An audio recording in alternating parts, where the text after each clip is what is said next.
Hello, welcome back to my channel. So in today's video, it is another budget update. So we are going to be having a look at our results when it comes to September. So we'll be seeing how we spent our money in September. And then we're also going to be setting our budget for the month of October. So I'm always excited to see whether we stuck to our budget and if the numbers have changed. So without further ado, let's get to it. So first of all, let's have a look at what happened in the month of September. And if you do like the look of this template, you can also access this. So it does come with a net worth statement, a sinking funds calculator, and then you have the choice between a monthly budget template or a weekly budget template depending on how you get paid. So make sure you check that out if you haven't already. I'll be sure to link it in the description below for you. But when it comes to September, we started off the month with £2 being over budget, which is maybe around $3 or $4. So we added that onto the template. And of course, when it comes to our income, that was also paid out as well in terms of my husband's salary, my salary, and we also have a sinking funds pot that we're drawing down from as well. So if you're completely new to understanding what sinking funds are, they're basically just things that you would save up for over time for certain expenses. So things like car maintenance, holidays, Christmas presents, or anything like that, we have a separate pot for, and that's what we ended up using for the month of September. So that was pretty much all paid out. Now moving over to savings and investments plus our essential bills and our sinking funds, these were pretty much all paid out. So I'm not going to talk about them too much in this video because I did mention that in my last budget update video. So if you do want to check that out, I'll make sure it's linked up here for you and in the description below. But pretty much everything got paid out, and the reason why we're able to pay that out is because of our budgeting process. So for us, I would definitely say that we will prioritize our savings and investments, our essential bills, and then also our sinking funds. So once we've set that out, it is automatically moved into their separate areas, so we never really need to look at what's happening with that. And it's the spending part that we will essentially have a look at and track. So let's move over to the spending and see how we did in the month of September. So first of all, when it comes to spending, we had an original budget of 120 for petrol, and that has pretty much been our number for the past few months, especially since gas prices have been so expensive these days. So usually 120 has been okay, give or take, but in terms of September, we ended up spending 121 instead of 120, so literally just £1 over. So I'm very happy that we were able to stick to it.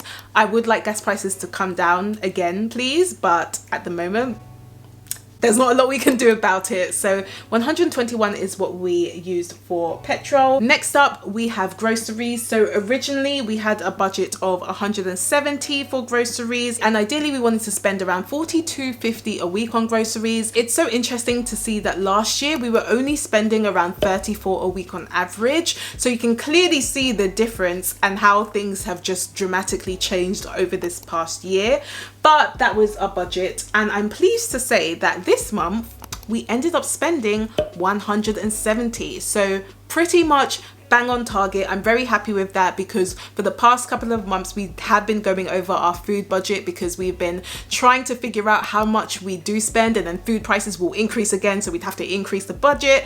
But we were able to stick to that this month. So I think that is the number we're going to be using going forwards unless food prices start to increase again. And if you're liking this video so far, then feel free to give me a thumbs up, as it really does help to support the channel. Plus, I'm sure you know it's free. Then next up, we have toiletries. So originally we did have a budget to spend 35 on toiletries. However, we only ended up spending 32 on toiletries. So £3 less than the original budget, which is always good. And then also when it came to our spending, so we both allocate 100 towards our spending, and that's something that we can use on pretty much anything. When it comes to my spending, I feel like you guys know I pretty much spend a lot every single time. My husband definitely doesn't, because he even treated us to McDonald's one of these days. So that's how I knew that he pretty much saves most of his money. But for me, I spent it all. Then after that, we do have personal care. So our budget for that was £84. £64. That's how much we wanted to spend. However, we only ended up spending £64. So we were in budget for that, which was great. And then next up, we had a £90 budget for date night. And in terms of date night, we did go over, mainly because we realized that we wouldn't be spending as much money for personal care. So we decided to use that money for a couple of takeouts. And so with our date night, we ended up spending £107 instead of the £90. Then after that, our gym membership was pretty much paid because that is the direct debit, so that was £21.99. Disney Plus was paid, so that's £7.99. In terms of miscellaneous, we did have an original budget of £5. We did go over slightly, so we ended up spending £14 instead. And obviously with our pennies jar, we had about 20 pence left over, so that is just loose change that we tend to save up for and kind of use that as a mini emergency fund. So in terms of our spending, it was about £738.18, which is maybe around $800. So we did go over by about £4, but honestly that is due to my impulse purchases. So literally a couple of days before the budget is supposed to renew, my husband had a bit of a sore throat, and so I went to Tesco just to get him some Jakeman sweets because he asked for it for his throat. And then at the same time, I was really craving cheese, and so I decided I really wanted to buy cheese, and so ended up spending £4 in Tesco. And that is how you know, guys, that naturally I am a spender. I am not naturally a saver. My husband, on the other hand, probably would have been fine with not buying anything just so he didn't have to spend the money. But for me personally, I was craving it, so I bought it. But as you can see from our budget, that doesn't have an impact on our savings or our essential bills or even our sinking funds either. So even if we do slightly go over budget like this month, what it just means is that the following month we will then have £4 less to play with. So I'm pretty happy with how September went, to be honest. Okay, so next up, let's talk about the budget for October that we've set.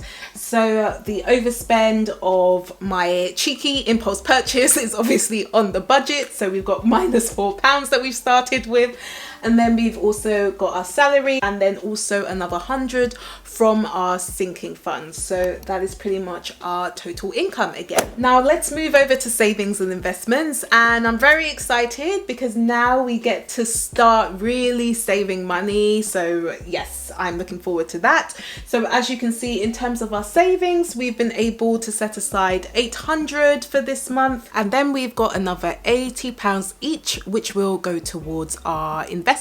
The reason why we're skewing more towards savings is because we are trying to save for a deposit, but we would also like to still dabble in our investments if we can. So that's why we've got a bit of money towards our investments, but majority of the money will be going towards our savings for a house deposit. To be honest, based on what the government plans to do, if you've heard about that, if you follow me on Instagram, then you would have seen my full-on rant with this. I'm not too sure what the housing market is going to be like next year or the year after. So we will see, but at the moment we are saving. So yeah, next up we've got our essential bills. So these are pretty much fixed costs that remain unchanged most of the time. So we are currently paying £1,100 towards our small cozy 1-bedroom flat in London. So that's £1,100 for rent, £47.75 for water, £106.84 for electricity and gas, £129 for a council tax, £31 towards our broadband, £158 towards iCloud,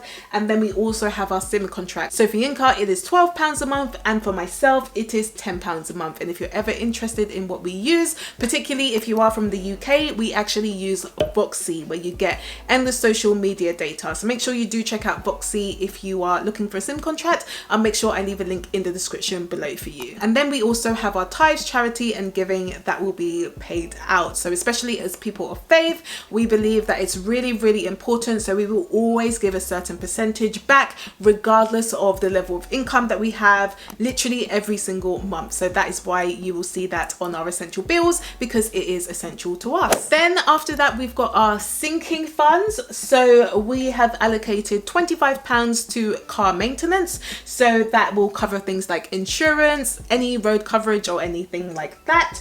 We have also had £10 set aside for dentist appointment, which we will be going to this week, which is great.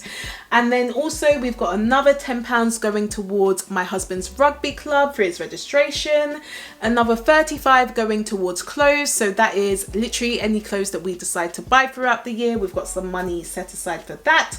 Another £20 for presents. So that's if we have any family members who have birthdays or anything like that, we've got money to buy them something.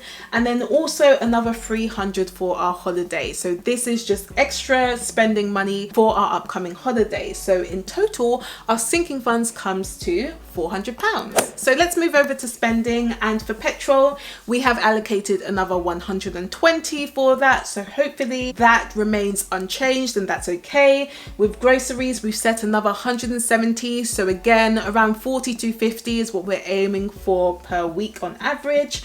We've got another 35 allocated towards toiletries, £100 allocated towards our individual spending.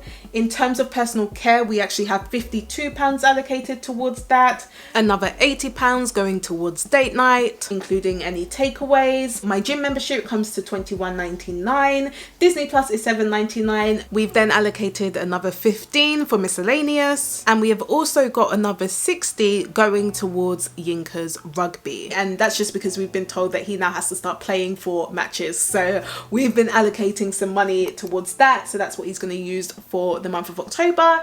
And we had some spare change, so we added that onto our pennies jar. So our spending has definitely increased compared to last year, but you know, with things getting a bit more expensive, I'm not too surprised at that. But hopefully we can stick to this budget. And if you ever need further support when it comes to creating a budget, or even just sticking to your budget as close as possible, where you're able to still save and invest money and work towards your financial goals, I do offer one-on-one coaching to help you with that. So make sure you do check that out if you haven't already. I will leave a link up here for you and in the description below. So if you did like this video, then please do give me a thumbs up if you haven't already, and let me know in the comments, how did your budget go for the month of September?